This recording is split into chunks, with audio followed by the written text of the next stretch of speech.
এবারে আমাদের wall painting এর থিম হলো নকশি কাঁথা। বেসিক্যালি তো বাংলা নববর্ষ মানে বাংলা সংস্কৃতি বা বাংলাদেশের যে ঐতিহ্য সেইটাকে তুলে ধরা হয়। আমরা বাঙালি হিসেবে এটা আমাদের একটা কালচারের মধ্যে হয়ে গেছে যে পান্তা ইলিশ খাওয়া বা সকালবেলা উঠে একটা ভালো নতুন জামা কাপড় পরা, এটা একটা সেলিব্রেশনের অংশ। যেমন ঈদে আমরা মজা করে সেমাই খাই, নতুন একটা দিন শুরু হচ্ছে।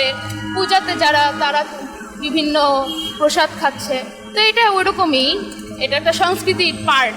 আকাঙ্ক্ষা নিয়ে বসে আছে যে শোভাযাত্রা বের হবে বা পয়লা বৈশাখ উদযাপন করবে সবাই।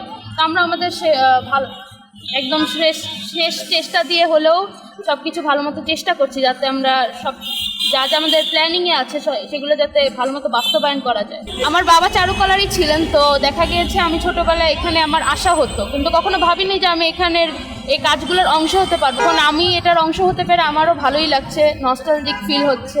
আগে বাবা মার সাথে আসতাম, এখন নিজে এসব কাজগুলোর সাথে সংযুক্ত থাকতে পেরে ভালো লাগছে আমার।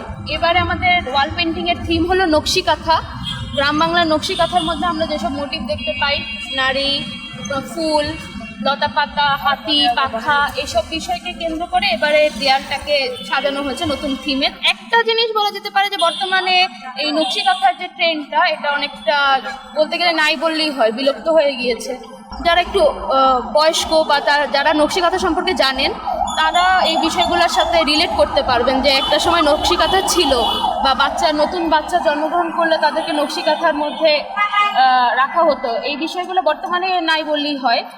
তো ওই বিষয়টাকে আবার তুলে ধরার জন্য যে নকশি কাঁথা আমাদের একটা সংস্কৃতি, আমাদের একটা ঐতিহ্যের অংশ, আমাদের গ্রাম বাংলার অংশ, সেটাকে তুলে ধরার জন্য এবারে থিম নকশি কাঁথা।